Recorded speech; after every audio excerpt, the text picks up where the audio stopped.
அங்கே எவ்வளோ பெரிய போர் நடந்து மாண்புமிகு மனிதகுலசாமி மோடிஜி எவ்வளோ ப்ரிகாஷனரி மெஷர்ஸ் எடுத்து இன்றைக்கி அவன் பாகிஸ்தான்காரன் ஓடுறான்.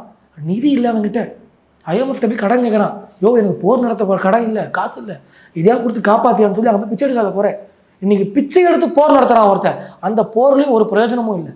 இன்றைக்கி இந்திய நாடை அவ்வளோ பெரிய ஒரு கௌரவத்தை கொண்டு போய் இன்றைக்கி போர் நடத்தி அவன் விடக்கூடிய அம்புகளை எல்லாம் நம்ம அவனுக்கே திருப்பி அனுப்பி எவ்வளோ பேர் அங்கே செத்து போயிருக்கான். யாராவது ஒருத்தர் பாவப்பட்டவாங்க இந்த போரை சம்மந்தப்பட்டு? ஏன் அப்படி இந்தியா பண்ணுன்னு கேட்டோமா? அவ்வளோ பெரிய ஒரு தாக்கத்தை இன்னைக்கு மாண்புமிகு பிரதமர் அவர்கள் அரசியல்லாம் அப்பாற்பட்டுங்க ஒரு நாட்டு பற்று இன்னைக்கு உருவாக்கியிருக்காருங்க எல்லாரும் மனசுலையும். ஆமாவா இல்லையா? ஆனால் தமிழகத்தில் பலரும் வைக்கிற கேள்வி என்ன அப்படின்னா, எதுக்கு இங்கே போர், எதுக்கு ஒரு போர் இது கொண்டு சமாதானமாக போவோம் அப்படின்னு புறா எல்லாம் பறக்க விடுறாங்க இல்லையா? புறா பறக்கிறது யார் மேடம்?